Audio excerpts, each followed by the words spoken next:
जय गुरुदेव. जो शिष्य शुद्ध प्राज्ञिक सुज्ञ सुबुद्धी सुचित चोख निराभिमानी सात्विक भजनशीळ पै, या ओवीतून संत शिरोमणी शिवयोगी मन्मथ माऊली आपल्या परमरहस्य या प्रासादिक ग्रंथाच्या 6व्या अध्यायातून शिष्याची लक्षणं सांगतात. शिष्यामध्ये कोणते गुण असल्यानंतर त्याला आत्मबोधाची प्राप्ती होते, त्याची शिवमय दृष्टी होते, अशा शिष्याच्या अंगी कोणती पात्रता असावी लागते. ती पात्रता असल्यानंतर गुरु बीजाक्षराचं संजीवन होतं, ते गुरु बीजाक्षर अंकुरित होतं. प्रकृती काया जी मायेनं स्वतःचं स्वरूप विसरलेली आहे, मायेच्या प्रभावानं पंचकंचुकात मर्यादित झालेली काया स्वतःला जीवात्मा समजू लागली आणि पंचमहाभूतात्मक देह, शब्द स्पर्श रूप रस गंध, पंच तन्मात्रा, पंच ज्ञानेंद्रिय, पंच कर्मेंद्रिय, मन बुद्धी अहंकार आणि प्रकृतीच्या अधीन झालेली काया ही प्रकृती काया. ती ज्ञान काया कशी होईल? ती ज्ञान काया होण्यासाठी शिष्याच्या अंगी कोणते सद्गुण असावे लागतात? हा भगवती पार्वती मातेनं शिवाला विचारलेला प्रश्न आहे. त्यावेळेस भगवान शिव म्हणतात, तो शिष्य कसा असावा? शुद्ध असावा, त्याचं आचरण शुद्ध असावं, तो प्राज्ञिक असावा, बुद्धिमान असावा, सुज्ञ समजदार असावा, त्याची बुद्धी स्वार्थी नसावी, परमार्थी असावी, त्याचं चित्त सुचित्त असावं, परमार्थिक चिंतन करणारा असावं आणि तो चोख गुरु आज्ञा पालन करण्यासाठी तत्पर असावा, गुरुच्या शब्दावर विश्वास ठेवणारा असावा, त्याच्याकडे अहंकार असू नये, तो गुरुचरणी पूर्णतः समर्पित झालेला असावा आणि त्याची वृत्ती सात्विक असावी आणि तो भजनशीळ म्हणजे सदैव ईश्वराच्या स्मरणात असावा. हा या ओवीचा सरळ भावार्थ आहे. आता या ओवीचं आपण आध्यात्मिक चिंतन करू. काल एक भक्त आमच्याबरोबर चर्चा करताना म्हणाला, संत म्हणतात सद्गुरु वाचूनी सापडेना सोय, धरावे ते पाय आधी आधी. इथपर्यंत खराय हो. सद्गुरु वाचून सोय सापडणार नाहीत, ही खरी गोष्ट आहे. त्यांचे पाय धरले पाहिजे, त्यांच्या पायाचं दर्शन घेतलं पाहिजे, इथपर्यंतही खरं आहे, इथपर्यंतही आम्हाला काही संशय नाही. पण पुढं म्हणतात, आपणासारखे करीती तात्काळ, नाही काळ वेळ तया लागी. संत म्हणतात आपणासारखे सद्गुरु तात्काळ करतात, एक क्षणाचाही विलंब लागत नाही. मग आम्ही तर कित्येक वर्ष झालं आप्पाच्या चरणाजवळ आहोत, आप्पाचे प्रवचन ऐकत आहोत, आप्पाकडून इष्टलिंग दीक्षा घेतलेली आहे, मंत्र दीक्षा घेतलेली आहे. आम्ही त्रिकाल पूजा करतो, जप करतो, सतत नामस्मरणही करतो, पण आम्ही तात्काळ गुरु स्वरूप का होत नाही, याबद्दल आम्हाला संशय आहे. तर या संशयाचं निराकरण ही परमरहस्यातली ओवी करते. तुम्हाला गुरु कृपा संपादन करायची असेल तर तुमचं पात्र शुद्ध पाहिजे, शिष्यरूपी पात्र शुद्ध पाहिजे. शिष्याच्या अंगी काही सद्गुण पाहिजेत. ते सद्गुण तुमच्यामध्ये असतील तर गुरुकृपा व्हायला वेळ लागणार नाही. पाऊस तर सगळीकडेच पडतो. पाऊस पडताना काही भेदभाव करतो का? पडीक जमिनीवरही पडतो, सुपीक जमिनीवरही पडतो. पडीक जमिनीवर बीज फेकलं तिथं सुपीक येईल का? नांगरलेल्या, पाळी घातलेल्या, तिथलं आयचन, कसपट, पालव्या काढलेल्या जमिनीवर बीज सुपीक येईल? तर ते शेती, सुपीक बीज त्या नांगर, पाळी घातलेल्या जमिनीत येईल. पडीक रानात जिथं काट्या कुट्यानं आयचन झालेलं आहे, वन झालेलं आहे, तिथं शेती करता येणार नाही. तसं जो शिष्य ज्याला इच्छा आहे गुरुची कृपा व्हावी, गुरुकडून बोध व्हावा, गुरु जसे आनंद स्वरूप आहेत तसा मीही आनंद स्वरूप झालं पाहिजे, गुरु जसं अक्षय समाधानात आहेत तसं मलाही अक्षय समाधान मिळालं पाहिजे, गुरु महाराज जसं पूर्ण तृप्त आहेत तसं मलाही पूर्ण तृप्त होता आलं पाहिजे, ही शिष्याची इच्छा आहे. पण तो त्याची जी प्रकृती काया आहे, त्याचे जे अवगुण भरलेले आहेत, मायेच्या संगतीनं तो स्वतःला जीव मानू लागला. अनो मलात आला, मी देहापुरता मर्यादित आहे,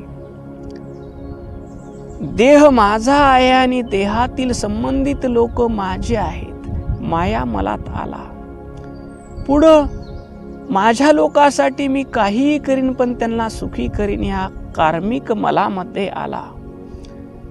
या त्रिमलानं वेढलेला जीव पंचकंचुकात अडकला.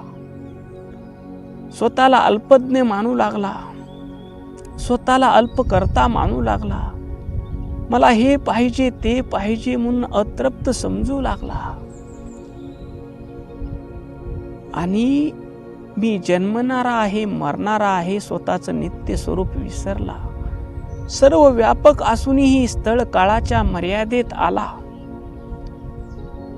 स्वतःला जीवात्मा समजू लागला आणि प्रकृतीच्या अधीन झाला. सतरजतम गुणात्मक पंचमहाभूतात्मक देहाच्या माध्यमातून, कर्म इंद्रिय ज्ञानेंद्रिय माध्यमातून विषय सुखामध्ये रमला आणि इच्छा करू लागला की मला गुरुकृपा झाली पाहिजे.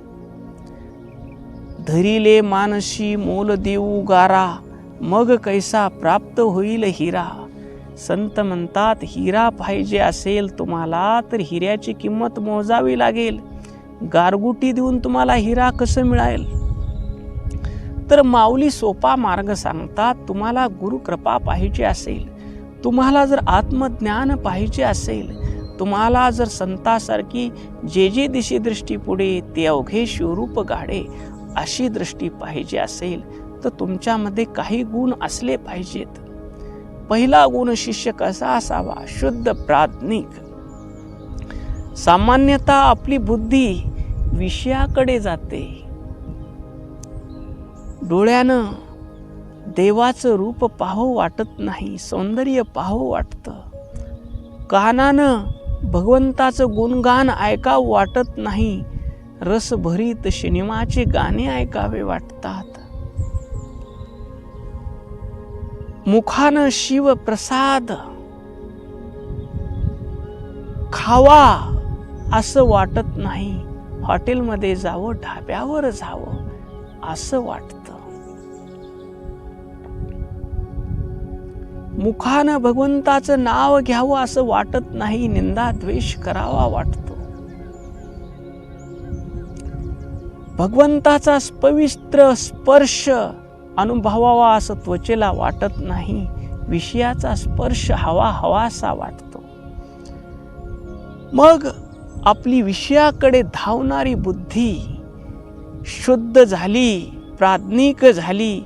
अशी बुद्धी मायेच्या आवरणातून बाहेर पडते. मी आणि माझं हे सोडून देते. आणि गुरु महाराजाच्या चरणी समर्पित होते. गुरु महाराज, मीही तुमचा आणि हे संसारही तुमचा, अशी बुद्धी सद्गुरुनाथाच्या चरणी समर्पित होते. आणि जगातील नश्वर सगळं आहे आणि गुरुचे चरण शाश्वत आहेत. जगातील सर्व सुख अशाश्वत आहे आणि गुरुच्या चरणाजवळ बसलेलं सुख शाश्वत आहे, असा विचार करते आणि ती बुद्धी शुद्ध बुद्धी होते. असा शिष्य कसा पाहिजे? शुद्ध बुद्धीचा पाहिजे. त्याची बुद्धी गुरुचरणी समर्पित झाली पाहिजे.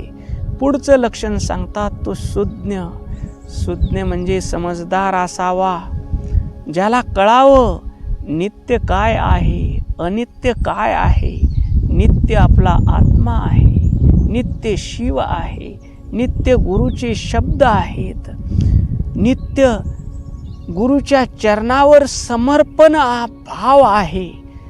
यातील फरक ज्याला समजतो, ज्याला सारासार विचार करतो आणि एका पारड्यामध्ये तराजूचा संसार आहे आणि दुसऱ्या पारड्यामध्ये भगवंत आहे, तो या दोन्हीपैकी एका पारड्यामध्ये भगवंत म्हणजे सद्गुरुनाथाचे चरण आहेत आणि एका तराजूच्या पारड्यामध्ये सर्व संसाराची माया आहे, धन संपदा ऐश्वर्य आहे.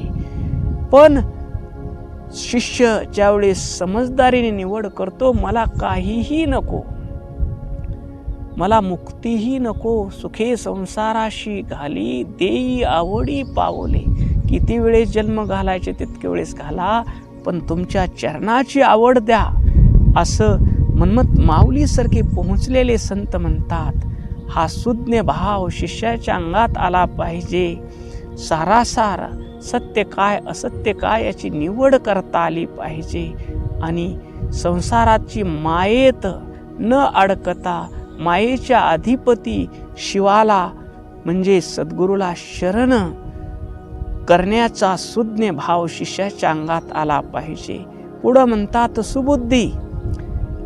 आपली बुद्धी स्वार्थाकडेच नेते. कसं दुसऱ्याला फसवलं पाहिजे, कसं मला धन मिळालं पाहिजे, कुठून मला पैसे खाता येतील, असा विचार करणारी बुद्धी सद्गुरूच्या चरणी जाते. सद्गुरूचं प्रवचन, कीर्तन, सत्संग ऐकते. त्यावेळेस ती बुद्धी कल्याणाच्या मार्गाकडे वळते, जगाच्या कल्याणाचा विचार करू लागते, पवित्र विचार करू लागते, मंगलमय विचार करू लागते. सर्वामध्ये माझे गुरु माऊली आहेत, अशा भावानं ती बुद्धी जगाकडं पाहते. त्यावेळेस ती सुबुद्धी असते. ज्याची बुद्धी सद्गुरूनं सांगितलेल्या मार्गावर स्थिर झाली आहे, ती बुद्धी कुबुद्धी, तिचा कुबुद्धीपणा निघून गेला आणि सुबुद्धी झाली. तिच्याकडून दुष्कर्म होतील असे निर्णय होणार नाहीत. चौथं लक्षण सांगतात त्याचं चित्त सुचित्त असावं. सु अधिक चित्त म्हणजे सुचित्त. ज्याचे चित्त पूर्णपणे शुद्ध झाले आहे, गुरुचरणी स्थिर झाले आहे. आप्पांनी सांगितलं तू शिव आहेस, बस मी शिव आहे असं चिंतन करीन. मी तर्क वितर्क करणार नाही, चित्तानं दुसरा विचार करणार नाही की ह्या ग्रंथात असं सांगितलं आहे, त्या ग्रंथात तसं सांगितलं आहे. असा तर्क न करता चित्त गुरुच्या चरणावर, गुरुच्या शब्दावर विश्वास ठेवून एकाग्र होतं. इकडं तिकडं चिंतन करत ते चित्त भटकत नाही, त्याचं चित्त समाहित झालं. तो असा सुचित्त झालेला शिष्य गुरुचे शब्द ग्रहण करतो आणि त्याचं मनन करतो, निधिध्यासन करतो. पुढं म्हणतात पाचवं लक्षण शिष्य चोख असावा. चोख म्हणजे त्याच्या आचार वेगळा, उच्चार वेगळा, विचार वेगळा, बोलतो एक, चालतो एक, वागतो एक, अशी भेसळ त्याच्या जीवनात नसावी. शिष्याच्या अंतरंगात गुरुचा विचार असावा. आचारात गुरुच्या विचाराप्रमाणे आचार असावेत. गुरुच्या बोधाप्रमाणे उच्चार व्हावेत. गुरुच्या बोधाप्रमाणे व्यवहार व्हावा. आणि त्याच्या बोलण्यात, वागण्यात आणि विचारात एक वाक्यता असावी. अंतःकरण निर्मळ असावं. लपवा छपवी नसावी. ढोंग नसावं. तो शिष्य कसा आहे? चोख आहे म्हणतात. 6वं लक्षण सांगतात तो निराभिमानी असावा. हा या ओवीचा कणा आहे. मी देह आहे हे अज्ञान, हे अहंकार, या अहंकारातूनच मायामल जन्म घेतो आणि पुढं कर्ममल तयार होतो आणि जीव बंधनात पडतो. जोपर्यंत मीपणा जिवंत आहे तोपर्यंत शिवप्राप्ती होत नाही. जो स्वतःची विद्वत्ता, स्वतःची श्रीमंती, कुळाचा अभिमान आणि ज्ञानाचा अभिमान सर्व काही सोडतो आणि गुरुच्या चरणी समर्पित होतो. अप्पा, मी तुमच्या चरणावर सर्वस्व ठेवलेलं आहे. तुम्हीच माझ्या देहाचे करते करविते आहात, असा भाव ज्याच्या अंतःकरणात येतो तो शिष्य निराभिमानी होतो. 7वं लक्षण सांगतात तो कसा असावा? सात्विक असावा. सत्व, रज आणि तम या 3 गुणांपैकी प्रधान गुण सत्व गुण असावा. ज्याचा आहार शुद्ध असावा. जे लिंगाला, इष्टलिंगाला अर्पण करता येईल. इष्टलिंगाला काय अर्पण करता येतं? कष्टानं मिळवलेलं धन, त्या धनातून मिळालेली पोळी भाजी, त्या धनातून मिळालेली रोटी भाजी, तीच इष्टलिंगाला अर्पण केली जाते. भ्रष्टाचारानं मिळवलेलं धन, त्या धनातून विकत घेतलेलं अन्न आणि त्या अन्नाचा प्रसाद ईश्वराला ते अन्न अर्पण करता येत नाही. कष्टातून मिळवलेलं अन्न त्याचा जो इष्टलिंगाला अर्पण करतो आणि त्याचा प्रसाद घेतो त्याचा आहार शुद्ध होतो. ज्याचा आहार शुद्ध झाला त्याचा विचार शुद्ध होतो आणि ज्याचा विचार शुद्ध झाला त्याचा उच्चार शुद्ध होतो. ज्याचा उच्चार शुद्ध झाला त्याचा व्यवहार शुद्ध होतो. आचार, विचार, उच्चार आणि व्यवहार सर्व एका रेषेत येतात. अशी सात्विकता त्याच्या अंतःकरणात शांती निर्माण करते आणि जी आत्मकल्याणासाठी अत्यंत आवश्यक आहे. आणि 8वा गुण माऊली सांगतात तो शिष्य कसा असावा? भजनशील. भजन म्हणजे केवळ ताळ मृदंगाने गाणे गाणे नव्हे. भज या धातूचा अर्थ जोडणे असा होतो. जो 24 तास आपल्या इष्टलिंगाशी जोडलेला असतो. जो 24 तास आपल्या गुरुनं दिलेल्या शिवाय नमः या नामाशी जोडलेला असतो. ज्याची वृत्ती अखंड शिवस्मरणात आहे. ज्याच्या डोळ्यानं पाहणं शिवस्वरूप आहे. कानानं ऐकणं शिवाचे शब्द आहेत. हातानं काम करणं शिवकार्य आहे. पायानं चालणं शिवाची प्रदक्षिणा आहे. मुखानं बोलणं शिवाचे स्तोत्र आहेत. असा आसनी शयनी भोजनी गमनी प्रेमेशूळ पाणी जो शिवाचं स्मरण करतो तो शिष्य भजनशीळ असतो. हे 8 गुण ज्याच्या अंगात असतात तो शिष्य ज्यावेळेस गुरुचरणी समर्पित होतो आणि असा शिष्य हे 8 गुण ज्याच्या अंगात आहेत असा शिष्य गुरुच्या चरणावर जवळ जातो. त्यावेळेस त्याच्या निर्मळ अंतःकरणानं गुरुचं दर्शन घेतो. त्यावेळेस तो म्हणतो, तुझं पाहता माऊली पाप ताप दैन्य गेले. तुझे वचनी अमृत झालो मी पूर्ण तृप्त. अप्पा, तुम्ही सांगितलं तू शिव आहेस आणि मी शिव झालो. माझ्याकडं तर्क नाही, वितर्क नाही. असा शुद्ध बुद्धीचा सर्वांगानं शुद्ध झालेला शिष्याला गुरुनं सांगितलं तू शिव आहेस. त्यावेळेस हा शिष्य म्हणतो, तुझे वचनी अमृत झालो मी हा पूर्ण तृप्त. मी पूर्ण तृप्त झालो आहे. मी पूर्ण समाधानी झालो आहे. आपणालाही ही अवस्था प्राप्त करून घ्यायची असेल तर सद्गुरुनाथाच्या चरणी समर्पित झालं पाहिजे. ओम शांती शांती शांती.